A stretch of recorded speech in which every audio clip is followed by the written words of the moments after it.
Another man has been brutally stoned to death after being accused of insulting the Prophet Mohammed. This happened on the 25th of June in Sokoto, Nigeria, and the victim, identified as Usman Buda, was said to be a known butcher at a popular meat market in Sokoto. And unlike what we usually see in Muslim extremist cases, where the victims are usually Christians or of a different tribe, Usman was a pure Muslim and from the Hausa Fulani tribe also, which makes this all the more complicated. Or maybe not. It was said on the Sunday morning of the 25th of June 2023, when Usman was in the market, he engaged into a conversation with a fellow butcher, and the conversation turned into an argument, and somewhere in the argument, the person he was talking to or talking with or having a discussion with accused him of making a blasphemous statement against the Prophet Muhammad.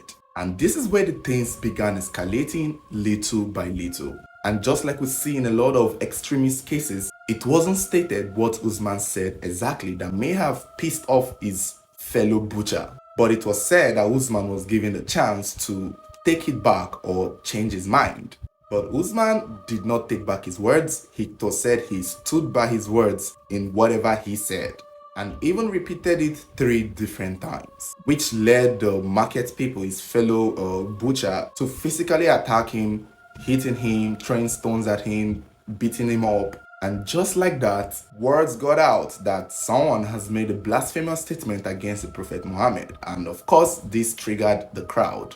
At a certain point, it was said that Usman was hidden by friends, to prevent the mob. And that did not go well, unfortunately, because it didn't take long before he was dragged out and found in his hideout. Even his own close friends who tried to help him also sustained injuries from the mob, who were also trying to beat them up. The video that has been circulating around the internet shows many people throwing stones at him, including children. Even people who did not even know what he did still joined hands in lynching this man to his death. But it was said he didn't die on the spot. The police showed up pretty late, and when they came, they saw him in critical condition, and Usman was rushed to the hospital where he was supposed to receive treatment. It was in the hospital that Usman lost his life due to the injuries he had sustained from the beating he received. Nobody from the lynching crowd has been arrested. Nobody has been pointed at. Not even his fellow butcher, who may have raised the alarm that he said what he said, or who may have started the beating itself. And obviously, from the look of things, like we see usually in a lot of extremist cases like this, even if someone was arrested or held responsible, they are usually set free. They are usually let go. It's almost as if there is an unwritten law that permits and encourages such extremist behavior, because if people keep getting away with it, it's going to keep happening. If the leaders or the government don't hold people who engage in such extremist acts and probably use them as scapegoats, it will continue happening. More people will continue getting killed this way without proper judgment. Because as we speak, there are people saying that his death might have been a conspiracy.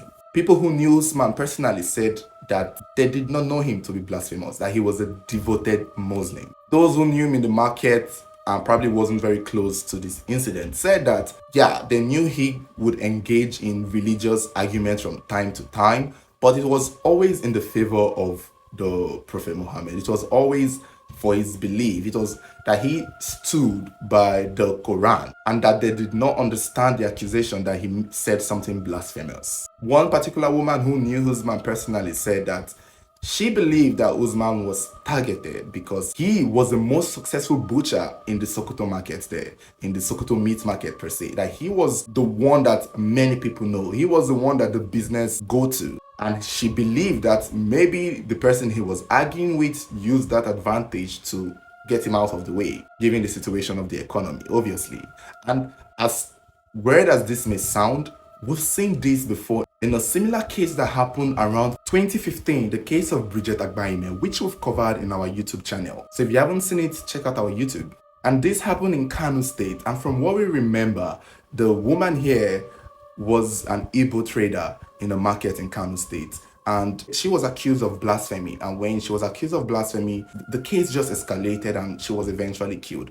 However, when the story started coming up, we started learning that the man who accused her of blasphemy used to go to her spot in the market every morning to trade his goods. And whenever she comes to the market to resume selling her goods, she would have to chase the man away because the man really wanted her spot in the market. She had the best spot in the market and her business and her shop was flourishing. And it so turned out that the one man who accused her of blasphemy was the same man who has been eyeing her spot in the market, even going as far as trading on it, praying on it, and doing all sorts of things on it just to piss off this old elderly woman. And then just one day, he wakes up and accuses her of blasphemy. And obviously, since she's a Christian, nobody wanted to hear anything. And that was how she was killed. All because of her market spot. And so the moment I heard a woman saying that she believed that the reason why Usman was targeted was most likely because he was one of the most successful meat sellers in the market. Although there are theories that Usman might have had a mental situation, that he was not mentally sound, that he may have been slightly mentally challenged, but that wasn't like a strong claim because people who know him also said that they were not aware that he had a mental situation. But how does it make sense for a devoted Muslim to suddenly just make a statement against Prophet Muhammad? It's somehow sketchy to me. If it was most likely an Igbo man or a Christian, I would have seen it, but I'm not surprised that this is a possible weaponization of blasphemy just to get rid of someone that they did not like. It's as easy as going to a market and somebody just pointing fingers at you and accusing you of blasphemy, and you know these people would not want to hear the argument, they just start throwing stones. Once somebody just points their fingers at you and say you blasphemed against Prophet Muhammad, nobody else wants to hear anything. The next thing you know, you're seeing them charging at you with knives, stones, fire, just trying to kill you because one person accused you of blasphemy. And that is why this extremist lynching will never be equated with justice, because nobody knows what he said. Nobody took account of what he might have said. Shouldn't there be a court of law or some kind of process to get witnesses who can recount what was said and be sure if what was said was truly blasphemous? Because this looks like a your word versus my word situation. This looks like he said something to someone and the person, knowing very well that all he has to do is accuse him of blasphemy and he has won the argument. It's like, a situation where we talk about the RAP case. All it takes is for a woman to scream and shout RAP and point at a man and nobody else wants to hear anything. Nobody should probably want to investigate. It's a frustrating situation. It's an unfortunate one because we cannot tell for sure if this man was guilty or innocent. And saying that no one has been arrested or punished or will be held accountable for his death is just another case thrown in the trash. All it takes again is for another man who needs the best spot in the market to make an accusation, and then we have another story like this again to tell. It's an unfortunate situation, but hopefully with time society will grow past it. But I'm not gonna lie, when I saw the video and I saw little children throwing stones at this man, little children, that is when I figured that there is probably no hope, because the kids are watching, the kids are seeing it. If the generation of people that killed Bridget in 2015 or the one that killed Christiana in 2010, let's not talk about the ones that we've not seen on the news before.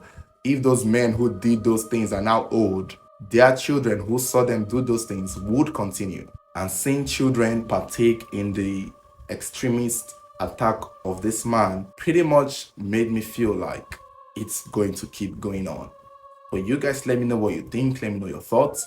Don't forget to like, share, comment, and subscribe if you haven't subscribed. You can also turn on notification buttons so should there be any future updates, you'll be the first to get notified. Thank you.